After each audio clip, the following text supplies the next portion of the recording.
장자 제물론 편에 땅의 피리 소리, 하늘의 피리 소리에 대한 이야기가 나옵니다.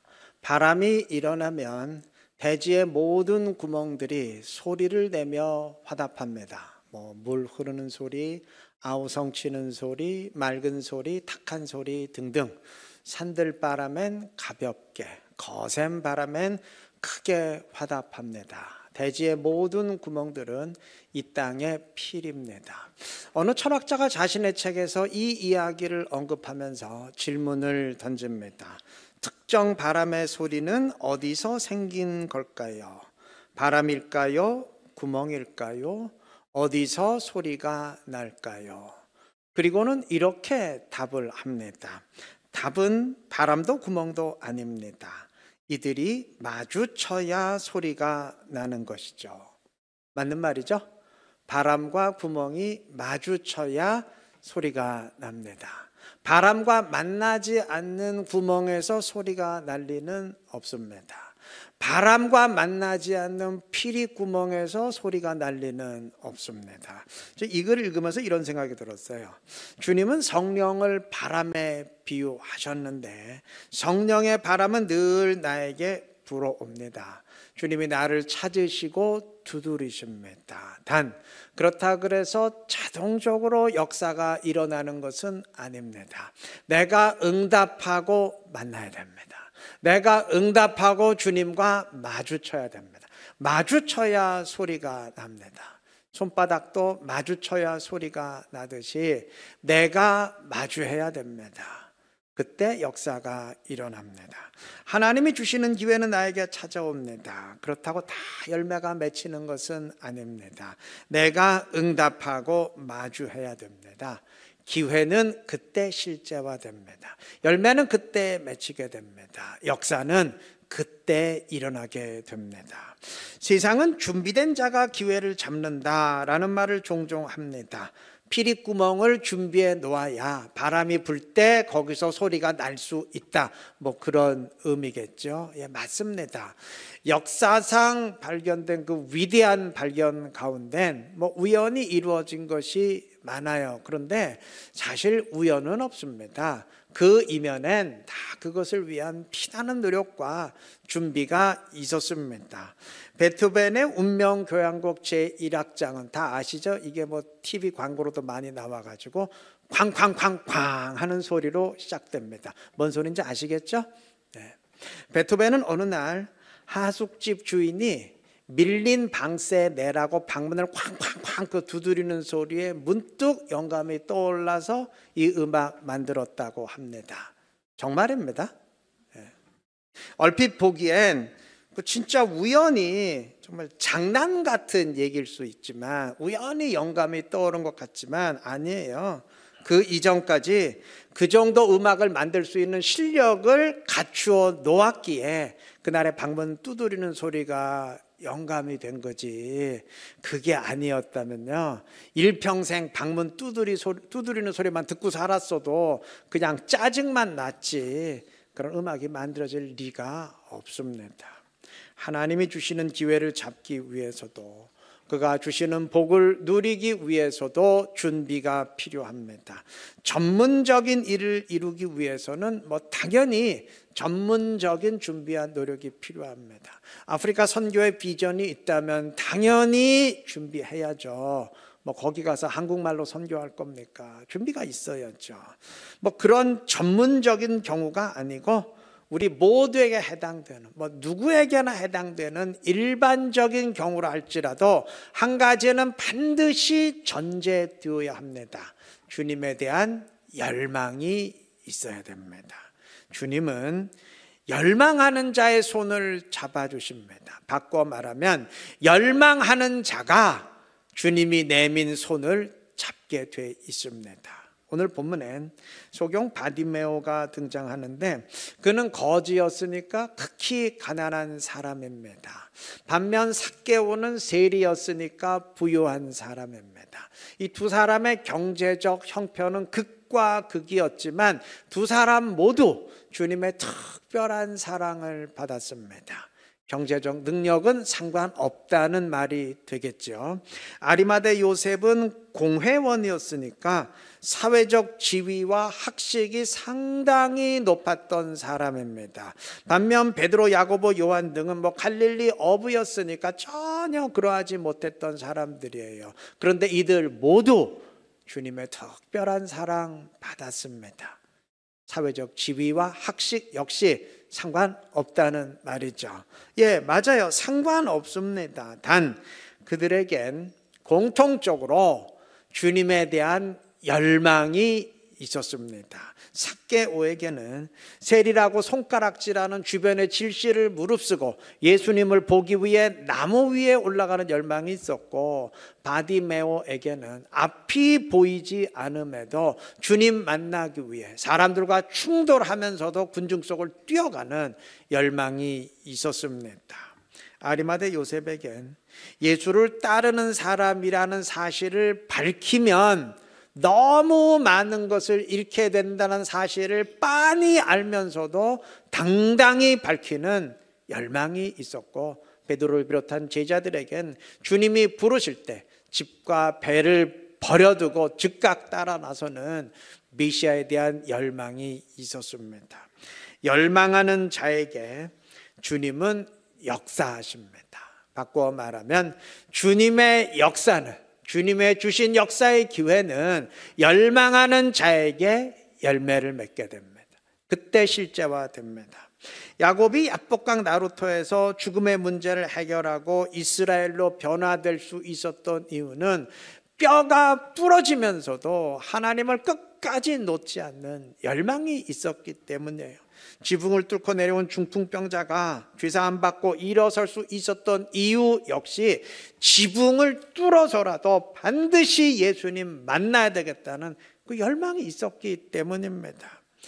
열망이 없었다면 이들에겐 아무 일도 일어나지 않았습니다. 주님이 여리고를 100번, 1000번 지나갔다고 한들, 다시 말하면 바디메오에게 눈을 뜰 수 있는 기회가 100번, 1000번 주어졌다고 한들 아무 일도 일어나지 않았습니다. 열망은 하나님의 역사를 맞이하는 마중물입니다. 누가 성령으로 충만할까요? 성령에 대한 열망을 지닌 사람입니다. 누가 전도의 열매를 맺을까요? 영혼 구원에 대한 열망을 지닌 사람입니다. 야, 그래도 내가 예수 믿는 사람인데 그래도 천국 가기 전에 한 명은 등록시켜 놓고 한 명은 내가 전도 열매 맺고 가야 될 거 아니냐. 나중에 주님 앞에 설 때 한 명도 없으면 내가 뭐라고 얘기할 거냐. 나에게도 열매가 필요합니다. 이런 열망을 지닌 사람입니다. 누가 영적으로 성장할까요? 성장에 대한 열망을 지닌 사람입니다.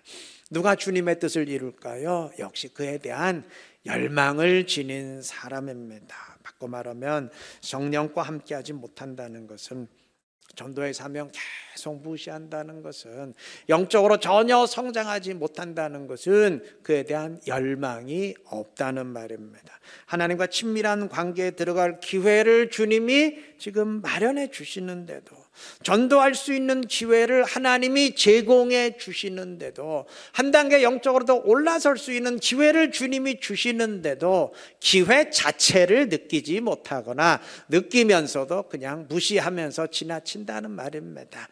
굳이 그렇게 하고 싶은 마음은 없다는 의미입니다. 달리 말하면 이는 그러한 것들에 대한 가치를 그렇게 크게 느끼지 못한다는 말입니다. 사람은 누구나 마찬가지예요. 자신이 가치 있게 여기는 것일수록 열망하게 됩니다. 반대로 이래도 그만 저래도 그만인 일을 마음 졸이면서 열망하는 사람은 없습니다. 우리 모두 그리스도인으로서 가치 기준을 좀 점검해야 될 것입니다. 예수 믿는 사람들의 가치 기준은 세상 사람들의 그것과는 달라야 되지 않겠어요? 정말 성령과 함께하는 것을 내가 중요하게 여기고 있는지, 전도의 열매를 인생의 큰 의미로 생각하고 있는지, 하나님과의 친밀한 관계를, 그리고 영적인 성장을 내가 정말 중요하게 여기고 있는지 한번 점검해 보시기를 바랍니다. 중요한 것이잖아요. 너무나도 중요한 것이잖아요. 그래도 우리가 예수 믿는 사람이라면 인생에서 첫 번째로 중요한 것들 아니겠습니까? 주님에 대한 열망을 부디 지니시기를 바랍니다. 냉랭하고 메마른 나의 심령에 불꽃 같은 열망을 주옵소서. 그것부터 좀 강구하시기를 바랍니다. 그래서 주님에 대한 열망으로 주님으로 충만해서 주님의 뜻을 함께 이루어가는 지혜롭고 복된 우리 모두 되시기를 바랍니다. 성경엔 기회를 놓치고 후회하는 사람들의 얘기가 참 많습니다. 사무엘상 23장에 의하면 사울 왕은 무당을 찾아가서 이미 죽은 사무엘을 불러달라고 부탁합니다. 사무엘을 통해서 하나님의 말씀을 듣고 싶었기 때문입니다. 상황은 급한데 지금 블레셋과의 전쟁에서 죽을 위기에 처해서 사울은 사실 그 다음날 죽습니다. 정말 죽을 위기에 처했는데 하나님은 도무지 말씀이 없고 하나님의 말씀을 전달할 사무엘도 이미 죽었기에 없고 방법이 없다 보니까 급기야 신접한 무당까지 찾아가는 어처구니 없는 일을 벌인 것인데 사람 참 딱하죠. 오죽 답답하면 이렇겠어요. 물론 선지자를 찾고 하나님 말씀 듣겠다는 것 자체는 좋은 일입니다. 참 바람직한 일입니다. 그런데 문제는 왜 지금에서야 일어나요? 하나님이 그토록 사울에게 기회를 마련해 주시고 말씀을 주실 때는 철저히 외면하더니 왜 하나님이 사울을 기다리고 기다리다가 결국 포기하고 버린 지금에서야 일어나요? 늦었어요. 버스 이미 떠났습니다. 마가복음 24장의 열 처녀 비유에서 기름을 준비하지 않은 여인들도 마찬가지죠. 25장 5절에 의하면 신랑이 더디 옴으로 그랬어요. 주님이 더디 오셨어요. 늦게 오셨어요. 급히 오신 게 아닙니다. 다시 말하면 그동안 기름을 준비할 시간은 충분했다는 얘기입니다. 근데 왜 그 시간들은 다 허비하고 마지막 신랑을 만날 때가 되어서야 기름이 있니 없니 발을 동동 구릅니까?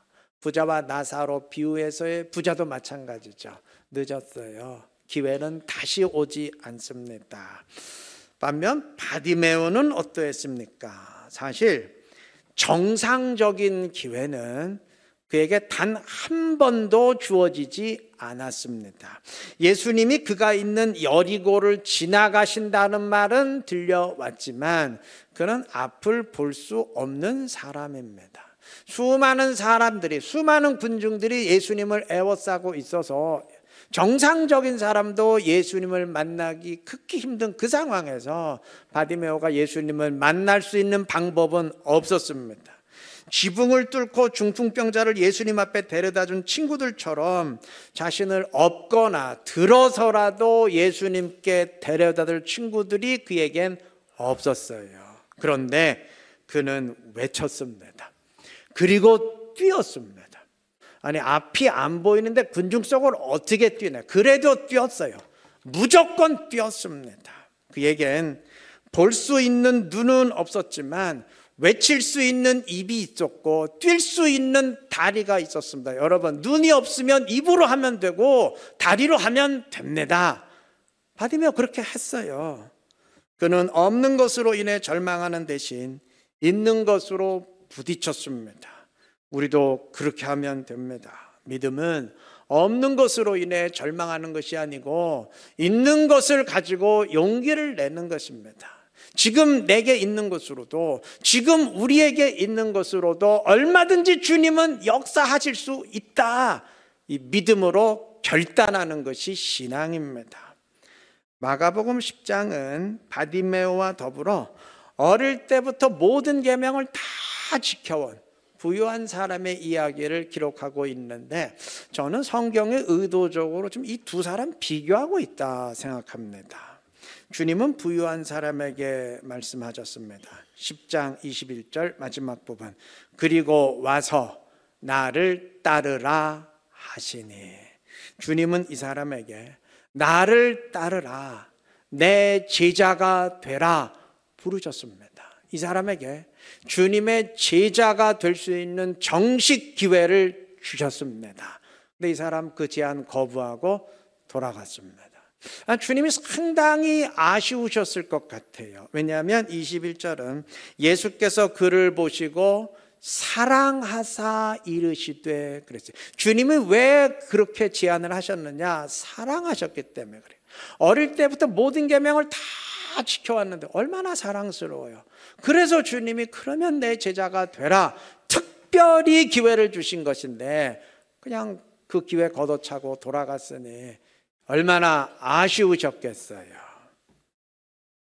바디메오는 어땠느냐? 주님은 바디메오에게는 나를 따르라, 내 제자가 되라 부르지 않으셨어요. 그 대신 이런 명령만 주셨어요. 마지막 52절, 가라, 내 믿음이 너를 구원하였느니라 하시네. 주님은 바디메오에게 가라 명하셨어요. 나를 따르라는 말과 가라는 말은 정반대지요. 52절 그 다음 부분은 바디메오가 어떻게 반응했는지 말합니다. 그가 곧 보게 되어 예수를 길에서 따르니라. 바디메오는 너 가라 그랬는데 안 갔어요. 나 안 가요. 따라갈래요? 하고 따라갔습니다. 지금은 예수님은 십자가를 지시기 위해 예루살렘에 들어가시기 직전인데 바디메오는 그 예수님 따라갔습니다. 46절이 디메오의 아들 바디메오라고 그의 이름과 그의 아버지 이름까지 기록한 것을 볼 때 이거는 그의 이름이 마가복음을 기록할 당시에 이 글을 처음 받는 성도들에게 널리 알려져 있었다는 의미입니다. 즉 12제자는 아니었어도 그래도 큰 그룹의 제자에는 속했다는 말입니다. 그에겐 주님의 제자가 될 기회는 정식적으로 주어지지 않았어요. 그 대신 가라는 말만 들었습니다. 바디메오는 상관하지 않았습니다. 아니 기회가 주어지지 않으면 어떤가요? 만들면 되지 않습니까? 바디메오는 자기 스스로가 기회를 만들었어요. 주님이 제자로 오라고 부르지 않으니까 그가 그냥 주님 따라갔어요. 주님이 손을 내밀지 않으니까 바디메오가 주님 손 붙들었습니다. 주님이 오라 그래서 제자가 됐건 오라는 말 안 하고 가라 그랬는데도 따라가서 제자가 됐건 제자가 된 건 마찬가지 아닙니까? 주님이 내 손을 붙잡았건 내가 주님의 손을 붙잡았건 주님과 내가 손을 맞잡은 건 그 결과는 마찬가지 아닙니까? 뭐가 달라요? 그러면 돼요. 안 부르시면 내가 붙잡으면 돼요. 안 부르시면 내가 따라가면 됩니다. 이 사건 이후 바디메오는 분명히 깨달았을 겁니다. 자신은 전혀 기회가 없다고 생각했었는데 기회가 없지만 내가 억지로 외치고 뛰어가서 기회를 만들었다고 생각했었는데 사실은 그게 아니었음을, 사실은 전혀 기회가 없다고 느꼈던 그 상황이 주님이 자신을 위해 마련해 주셨던 특별한 기회의 상황이었음을, 주님이 자신의 외침과 달려감을 기다리고 있었다는 사실을 바디메오는 분명히 깨달았을 겁니다. 우리도 그렇게 하면 됩니다. 삭개오는 주님께 달려간 적 없어요. 외친 적도 없어요. 그런데 주님이 먼저 부르셨습니다. 주님을 초청한 적이 없는데 주님이 먼저 삭개오야 내려와라. 내가 오늘 너의 집에 들어가서 묵어야 되겠다. 이거 뭐 먼저 손을 내미셨어요. 그래서 삭개오는 예수님 보겠다고 나무 위에라도 올라갔잖아요. 바울은 그런 것도 없어요. 오히려 예수를 사이비 교주라고 증오하면서 예수 믿는 사람 죽이고 핍박하는 일만 했습니다. 그런데도 주님이 일방적으로 바울을 만나시고 일방적으로 은혜를 쏟아 부었습니다. 정말 그런 경우도 있어요. 정말 기회가 그런 식으로 오는 경우도 있습니다. 나는 아무것도 안 했는데 움직이지도 않았는데 주님이 일방적으로 다가오시고 일방적으로 은혜와 선물을 떠먹여 주시기도 합니다. 그런 경우도 있어요. 그런데 언제나 그런 것은 아닙니다. 사실 대부분은 그렇지 않습니다. 대부분의 경우는 주님이 바디메오를 대하듯 하십니다. 부르지 않으세요. 주님이 언제 바디메오 불렀습니까? 손을 내밀지도 않으세요. 주님이 언제 바디메오에게 손 내밀었습니까?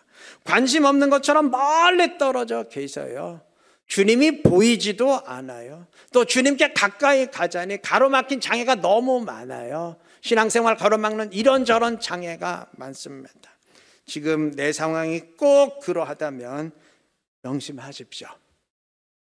바로 그 상황이 주님이 나를 위해 마련해 주신 기회의 상황이라는 걸 명심하십시오.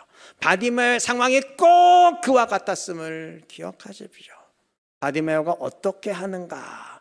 주님이 안 보는 척 하면서도 눈여겨보셨듯이, 그저 멀리 떨어진 것 계신 것 같았어도 기다리고 계셨듯이 지금 내가 어떻게 하는가?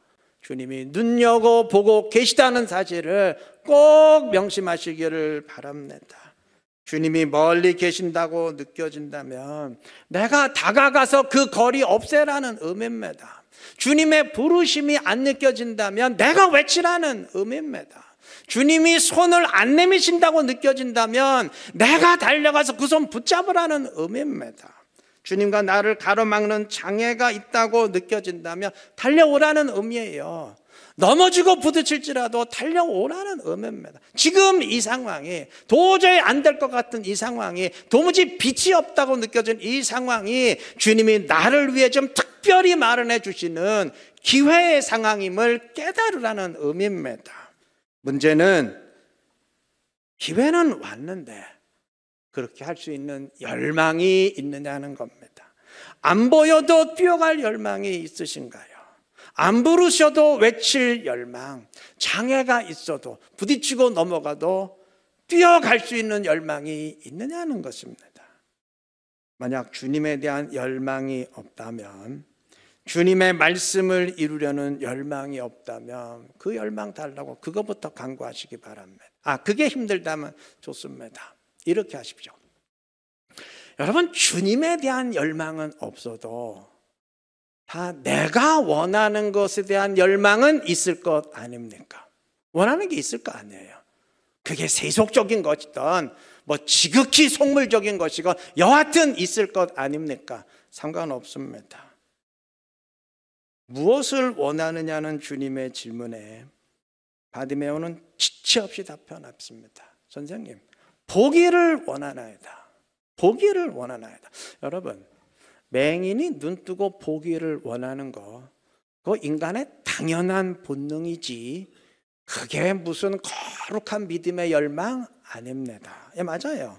바디메오는 본능적인 것을 열망하면서 주님께 뛰어간 거지, 그 본능적인 그 생각, 그거 이루겠다고 뛰어간 거지, 무슨 뭐 주님의 나라를 이루겠다는 거룩한 믿음의 열망으로 뛰어간 거 아닙니다. 아까 야곱 언급했었는데, 야곱이 야복강 나루터에서 하나님 열망한 거 언급했었는데, 야곱이 지금 에서가 자기를 죽이려고 400명의 군사와 함께 오고 있다는 소식 듣고 안 죽으려고, 여러분, 죽을 위기에 처했는데 하나님 살려달라고 부르짖는 거, 그거 인간의 당연한 본능이에요. 안 죽으려고 기도한 것이지 무슨 뭐 하나님의 나라를 이루겠다고 그 기도한 거 아니에요. 바디메오도 마찬가지입니다. 그런데 결과는 어떻게 됐느냐? 자신이 원하는 본능적인 것을, 육적인 것을 얻음은 물론이거니와 그것을 계기로 해서 주님을 따라가는 성도가 됐습니다. 시작은 육적인 것으로, 본능적인 것으로 했는데 결과를 보니까 영적인 복이 크게 임했어요. 야곱도 마찬가지죠. 기도 시작한 원리는 제발 살려주세요, 그거였는데 이스라엘로 변화되는 엄청난 영적인 복까지 함께 임했습니다. 이거 우리에게도 똑같이 적용되는 원리입니다. 주님의 날에 대한 열망이 있다면 당연히 좋죠. 그런데 만약 없다면, 아직 그 정도 믿음의 수준이 안 되신다면, 그 정도 영적 수준이 안 된다면 좋아요. 내가 원하는 것을 위해서라도 주님의 응답을 열망하시기 바랍니다. 그건 할 수 있잖아요. 근데 그것도 믿음이에요. 주님이 도와주시면 된다. 주님은 이 문제 도와줄 수 있다. 그 믿음입니다. 그 믿음으로 주님의 응답을 갈망하시기를 바랍니다. 그러면 그러한 과정을 통해서 내 신앙이 한 단계 올라서게 됩니다. 바디메오처럼, 야곱처럼 한 단계 두 단계 쭉 올라서게 돼요. 주님의 뜻을 이루려는 마음으로. 처음에 내 뜻 이루려고, 내 욕심 이루려고 기도했는데 나중엔 그것과 더불어서 주님의 뜻을 이루려는 마음으로, 주의 성령으로 충만하려는 열망으로, 주님의 말씀을 전하고 전도의 열매를 맺으려는 거룩한 열망으로 한 단계 두 단계 올라서게 될 것입니다. 여러분 가운데 그 누구라도 원하는 것이 있을 겁니다. 그게 사업의 문제이든 자녀 문제이든 세속적인 것 상관없습니다. 가만히 있지 마시고 주님의 도우심을 열망하시기 바랍니다. 그 정도 믿음은 제발 지니시기 바랍니다. 간절히 주님 찾고 그것을 위해서 붙드시기를 바랍니다.